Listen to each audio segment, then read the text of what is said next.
हरे कृष्णा। जगद्गुरु शिल प्रभुपाद महाराज की जय। नमो विष्णुपादाय कृष्णप्रेष्ठाय भूतले श्रीमते भक्तिवेदांत स्वामिनिति नामिने। नमस्ते सरस्वती देवे गौरवाणी प्रचारणे निर्विशेष शून्यवादी पाश्चात्य देश तारणे। जय श्री कृष्ण चैतन्य प्रभु नित्यानंद श्री अद्वैत गदाधर शिवासादि गौर भक्तवृंद। हरे कृष्ण कृष्ण कृष्ण हरे हरे, हरे राम राम राम हरे हरे। हरे कृष्ण कृष्ण कृष्ण हरे हरे, हरे राम राम राम हरे हरे। हरे कृष्ण कृष्ण कृष्ण हरे हरे, हरे राम राम राम हरे हरे। जगत गुरु श्रील प्रभुपाद महाराज की जय। परम पूज्य लोकनाथ स्वामी महाराज की जय। निताय गौर प्रेमानंदे हरि हरि बोल। ओम नमो भगवते वासुदेवाय, ओम नमो भगवते वासुदेवाय, ओम नमो भगवते वासुदेवाय। आज हम लोग सार्वजनिक जीवन क्या होता है और उसका अंत कैसा होता है उसके ऊपर चर्चा करें।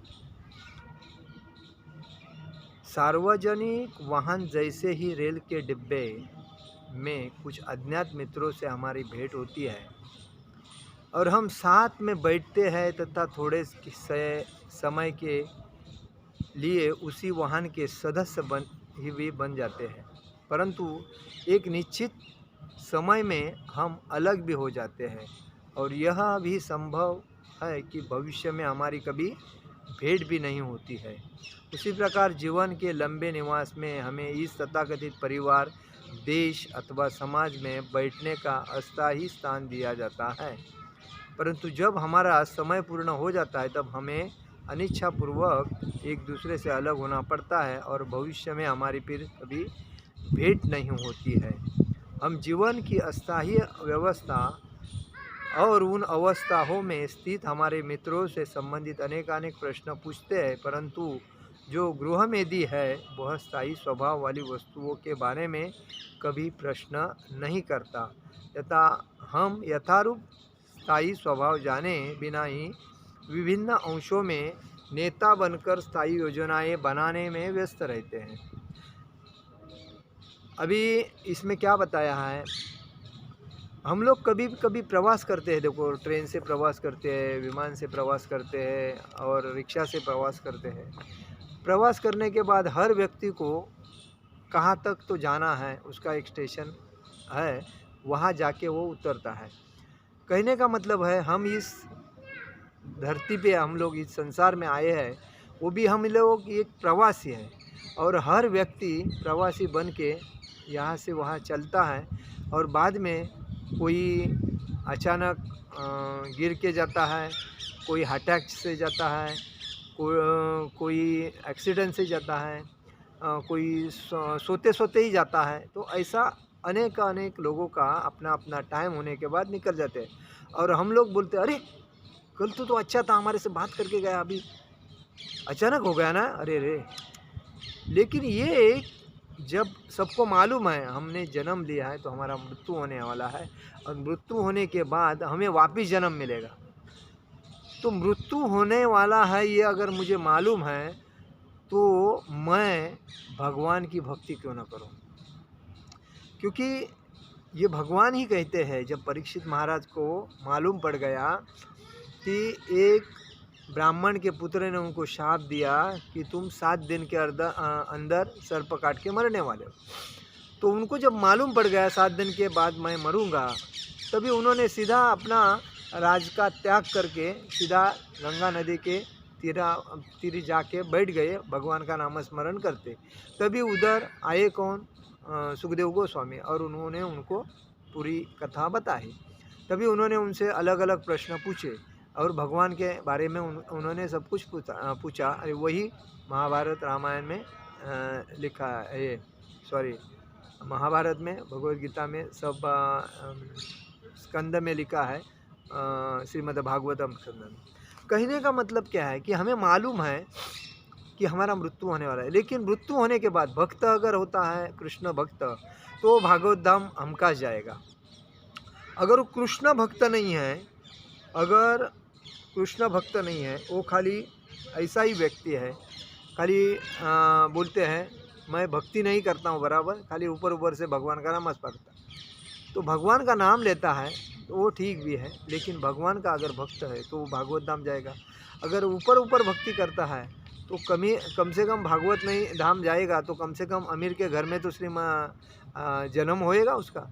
लेकिन भक्ति करना महत्व है। भगवान यही बोलते हैं कि अगर मेरे भागवत धाम श्रील प्रभुपाद ने कहा है, अगर जो भक्त भक्ति करता है, अपने नियमों का पालन करता है, तो वो बराबर भगवत धाम जाएगा, उसमें कोई दो राय नहीं है। लेकिन अगर भक्ति करता है बीच में छोड़ दिया, और लेकिन कभी कभी भक्ति कर रहा है फिर भी अगर उसका अचानक कुछ हो गया, उसने शरीर छोड़ दिया, तो वो तो कम से कम अमीर के घर में श्री या ब्राह्मण के घर में श्री जन्म लेगा, उसका उधर तो अच्छा रहेगा, बराबर है। तो हमें मालूम है हम मरने वाले हैं और मरने के बाद हमारा सब स्टॉप होने वाला है। तो यही हमारा प्रवास है। इधर कहा गया है कि हर व्यक्ति कोई स्टॉप पे उतर जाता है, अपना संबंध टूट जाता है। तो यही जीवन है, वो हमें समझना चाहिए। और दूसरी बात जो इसमें ये बताया है कि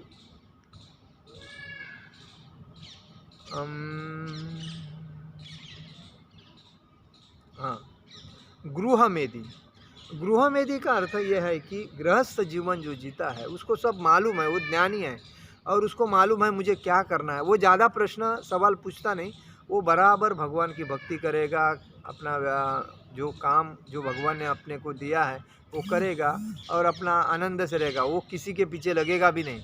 और उसको मालूम है मैं अगर जाऊँ तो धाम में जाना है, या अगला जन्म मुझे अगर मिलता है तो अच्छे घर में मिले, या नहीं मिलता मुझे वापिस इस धरती पे जन्म लेना नहीं है, तो मुझे भक्ति अच्छी तरह करना है। भक्ति करने के लिए हमें दृढ़ क्या होना चाहिए, एकनिष्ठ क्यों होना चाहिए, क्योंकि हमारे अंदर लोभ है, मोह है, क्रोध है, ईर्ष्या है, संशय है, बराबर, और अहंकार है। ये 6 जो राक्षस हमारे अंदर जो है, ये अंदर के राक्षस हमें सही जीवन जीने नहीं देते हैं। क्योंकि ज़रा भी आदमी अपने से कुछ करता है तो हम उसके ऊपर ईर्ष्या करना चालू करते हैं। अगर कोई अपने से पीछे आके आगे जाता है तो हम उसको अहंकार से क्रोध करते हैं। और कोई अगर अपने को काम बोलता है तो हम लोग उससे लोभ रखते हैं, कुछ मिलना चाहिए। और कोई भी हमें चीज़ अगर अच्छी लगती तो उसका हम मोह रखते हैं, कितना अच्छा मुझे में। तो ये जो और संशय, कोई अगर आदमी कुछ करता है तो हमारे दिल में ये भी संशय होता है, हाँ उसका कुछ ऐसा है बात है। तो ये जो राक्षस है हमें जीने नहीं देते। तो इसीलिए हमें ये समझना चाहिए, इस राक्षस को प्रथम अपने जीवन से बाजू करेगा, उसके बाद में हम भक्ति में एकाग्रता हो सकते हैं, ध्यान रहेगा। हम अगर किसी के बारे में बात नहीं करेंगे, किसी के बारे में बोलेंगे नहीं ना, तो हमारा बहुत कुछ फ़ायदा होता है। नहीं तो फिर यही ग्रहमेधी तो ऐसा होता है, तभी तो वो कभी किसी से बात नहीं करता है। अन्यथा इधर बताया कि श्रीपाद शंकराचार्य जी ने समाज की इन अज्ञानता को दूर करने का विशेष प्रयास किया था। कौन? श्रीपाद शंकराचार्य। उन्होंने सर्वव्यापी निराकार ब्रह्म से संबंधित अध्यात्म ज्ञान का समर्थन किया था, परंतु अंत में उन्होंने भी निराशा में यह कह दिया कि बालकगण म्हणजे बच्चे क्रीड़ा में व्यस्त है। इस भौतिक ये बच्चे अज्ञान बच्चे अपने क्रीड़ा, मतलब जैसे बच्चे अपने क्रीड़ा खेलते हैं कि क्रिकेट खेल गए, कबड्डी खेल गए, हुतुतु ये खो खो खेल गए, विटूनाडू खेल गए, लगोरी खेल गए। तो ये इसमें खेलने के बाद जो मराठी में बोलते तात्पुरता आनंद, मतलब थोड़ा सा आनंद मिलता है। तो अंशतः आनंद मिलने के वजह से उनको लगता है मैं कितना आनंदी हूँ। अभी देखो परसों एक मैच हो गई ओलंपिक में, उसने मैच में देखने वाले करोड़ों अरबों लोग थे और वो टीवी के सामने बैठ के वो गोल देख रहे थे। लेकिन ये इनका देखने वाले का आंखें खराब हो गई, लाइट बिल गया, धक धुक अंदर से धक धुक धक धुक धक धुक धक धुक, ये टेंशन बढ़ गया, क्योंकि वो जीतना चाहिए इसके लिए। तो इनको उससे कुछ फ़ायदा है नहीं, लेकिन वो जीतना चाहिए यही इनकी अपेक्षा है। लेकिन जीतने वाले का फ़ायदा क्या हुआ? उतने गोल्ड मेडल लेके गया, उसका पूरे दुनिया में नाम हो गया, उसको दुनिया पहचानने लगी और पूरा देश का उसने नाम रोशन किया। और देखने वाले का क्या मिला? कुछ नहीं। तो हम ये हमारा जो टाइम है फुकट गवाया कि नहीं? उसी टाइम में अगर भगवान का प्रवचन सुनते, भगवान का कीर्तन करते, ये भगवान के ऊपर भगवान का बुक्स पढ़ते या हरिनाम संकीर्तन करते, तो उतना फ़ायदा आपका बैंक बैलेंस में बढ़ जाता। क्योंकि ये हमारा जो हम जीवन में जी रहे हैं, इसमें दो बैंक बैलेंस है। एक मायावादी बैंक बैलेंस है, एक आध्यात्मिक बैंक बैलेंस है। मायावादी जो बैंक बैलेंस है, ये भौतिक संसार में पैसा, संपत्ति, प्रॉपर्टी, बाल बच्चे, बीबी, ये जो है पद, प्रतिष्ठा, ये कुछ काम की नहीं है, वो इधर ही रहती है।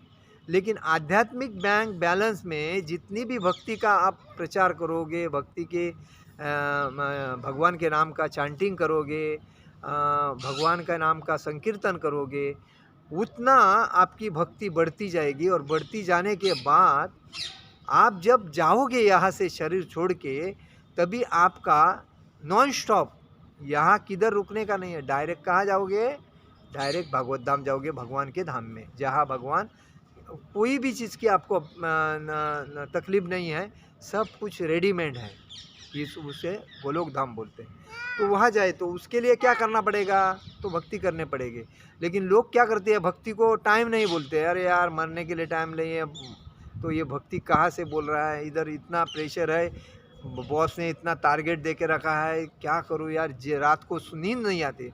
अरे किसने बोला है वो बॉस के पीछे जाने के लिए? तुम्हें किसने बोला तुम्हारे पीछे लवा लोचा लगा के लेने के लिए? किसने बोला सर के ऊपर पहाड़ जैसा लेने के लिए? ये तुम अपने भौतिक इच्छा इंद्रियों को तृप्त करने के लिए किया है। इसी वजह से तुमको टेंशन लेना ही पड़ेगा।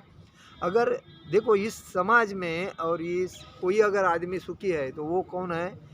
ब्रह्मचारी। क्योंकि ना उसको घर का टेंशन है, ना बाल बच्चे का, बीवी का टेंशन है, ना लोन का टेंशन है, ना घर का टेंशन है। अपना जिधर मिलता उधर खाया, अन्न वस्त्र निवारा इतना लिया और भगवान की भक्ति में आनंद लिया। और इसमें तृप्त नहीं है और भगवान ब्रह्मचारी बन के जी रहा है, तो वो भोंदू ब्रह्मचारी है। वो लोगों को फंसा रहा है ब्रह्मचारी के नाम पे। ब्रह्मचारी का मतलब कोई भी चीज़ की अपेक्षा नहीं होनी चाहिए, किसी भी व्यक्ति के बारे में चर्चा नहीं होनी चाहिए। दूसरी बात, भगवान के नामस्मरण के व्यतिरिक्त कोई भी चर्चा नहीं होनी चाहिए। उससे भगवान के संकीर्तन होना चाहिए, भगवान की प्रवचन होना चाहिए, भगवान का बुक्स पढ़ना चाहिए और भगवान के बारे में ही सोचना चाहिए। वही सच्चा ब्रह्मचारी है।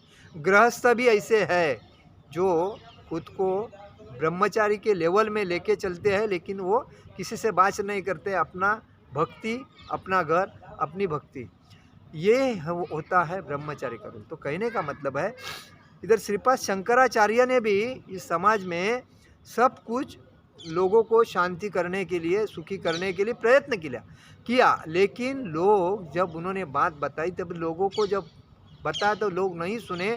तभी वो समझ गए कि बालक अज्ञानता में खेल रहे हैं, ऐसा बोला। क्योंकि बालगण क्रीड़ा में व्यस्त है, युवक युवतियों के साथ तथाकथित प्रेम में, और वृद्ध व्यक्ति संघर्षपूर्ण भ्रमित जीवन को संतुलित करने के लिए गंभीरतापूर्वक विचारमग्न है। देखिए इसमें क्या दिया है, जो तरुण युवक रहते हैं तो युवती के पीछे जाके उनको लगता है युवती के साथ अगर प्रेम संबंध होने के बाद घर बसेगा, बच्चे होएंगे, संसार होगा, संसार होने के बाद मुझे बहुत आनंद मिलेगा, मैं कितना सुखी होऊंगा, ऐसा बोलते। लेकिन जो ये तरुण हो गए और जो वृद्ध थे, उनको घर से बाहर निकाला था, उनके ऊपर उनको कोई देखता नहीं था, उनकी मतलब बीमार पड़ने के बाद उनके ऊपर दुर्लक्ष्य करते थे, तो वो अपने को संभालने के लिए गंभीरतापूर्वक विचार मग्न थे, मैं क्या करूं, मैंने बच्चों के लिए इतना परेशानी किया, सहन किया,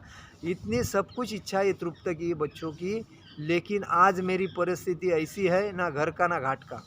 तो ये बात जो होती है वृद्ध व्यक्ति की, तो उसको बहुत परेशानी आ जाती है, क्योंकि बच्चों के लिए वो उन्होंने क्या नहीं किया है, सब कुछ करते हैं जब माता पिता होने के टाइम पे, और जब बच्चे बड़े होते हैं तभी माता पिता के ऊपर ध्यान नहीं देते हैं, तभी वो जो उनको जो दुख होता है वो सहा नहीं जाता है। वो उस टाइम जब उनके मुंह से जो कोई अगर शब्द गलत निकलता है तो बच्चों को बहुत तकलीफ होती है। इसीलिए कभी भी बच्चों लोगों ने अपने माता और पिताजी को कभी अनाथ आश्रम में नहीं भेजना चाहिए, उनको तकलीफ होने जैसा नहीं करना चाहिए, उनको प्रसन्न और आनंदतापूर्वक रखना चाहिए, उनको जो चाहिए वो लाके देना चाहिए, और उस वजह से उनको जो आशीर्वाद मिलेगा वो उनको कभी भी लाइफ में तकलीफ नहीं देगा। इसीलिए वो शंकराचार्य जी बोलते हैं कि वृद्ध व्यक्ति संघर्षपूर्ण भ्रमित जीवन को संतुलित करने के लिए गंभीरतापूर्ण विचार मग्न, परंतु हाय कोई भी ब्रह्म ज्ञान प्राप्त करने के लिए तैयार नहीं, मतलब ज्ञानी बनने के लिए कोई तैयार नहीं, मूर्ख बन के अपने काम में लगे हैं।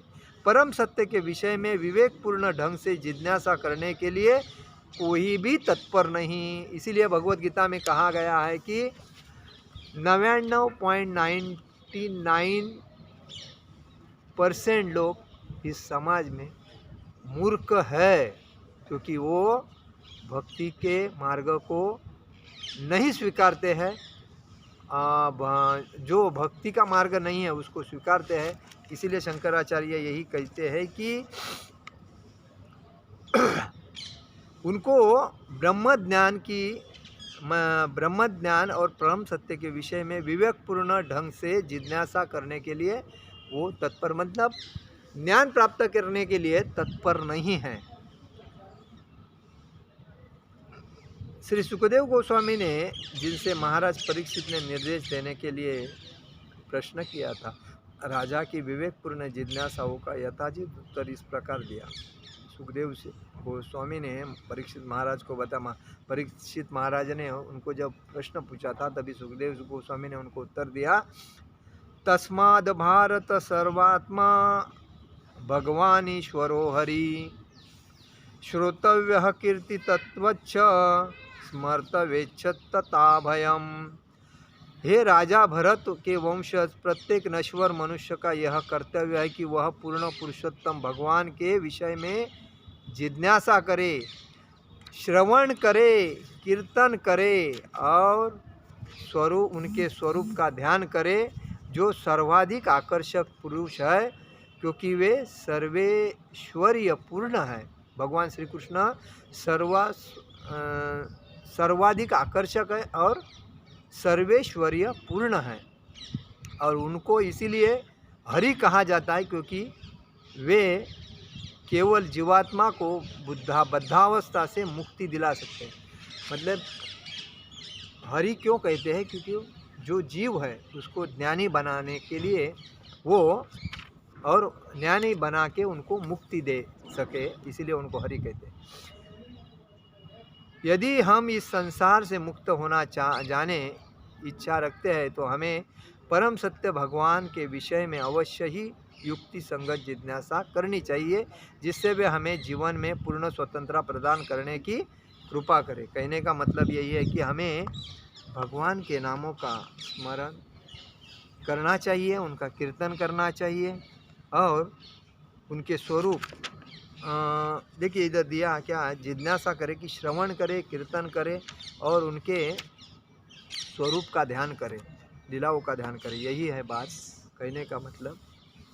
तो हमें यही समझना चाहिए कि हमारा जन्म हुआ है तो हमें ज्ञानी बन के भक्ति में आना चाहिए, अन्यथा हम मूर्ख के जैसा वापिस पुनरस जन्म पुनरस मरण ऐसा करके हम 84 योनि में भटकते रहेंगे और जीवन का वापिस ऐसा मनुष्य जीवन हमें मिलता नहीं। मनुष्य जीवन मिलना बोलेगा तो पूर्व पुण्याई के वजह से हमें मनुष्य जीवन मिलता है, और वो भी भारत भूमि में जीवन मिलना मामूली चीज़ नहीं है। आज दुनिया में जितने देश है वो यही सोचते हैं कि हमें भारत भूमि जैसी अगर भूमि मिलती तो कितना अच्छा था। क्योंकि परीक्षित महाराज 550 साल पहले, 5,500 साल पहले इस धरती से ही पूरे दुनिया पे राज करते थे और दुनिया में कोई देश तभी नहीं था, पूर्ण राज करते थे। और अभी ये देश अलग अलग हो गए। तो कहने का मतलब भारत भूमि में हमें भगवान श्री कृष्ण की ही भक्ति करनी चाहिए, बाकी किसी की भक्ति नहीं करनी चाहिए, और यही सर्वश्रेष्ठ है। आज का मेरा प्रवचन यही समाप्त करता हूँ। हरे कृष्ण कृष्ण कृष्ण हरे हरे, हरे राम राम राम हरे हरे। जगत गुरु शिल प्रभुपाद महाराज की जय। परम पूज्य लोकनाथ स्वामी महाराज की जय। निताई गौर प्रेमानंदे हरि हरि बोल।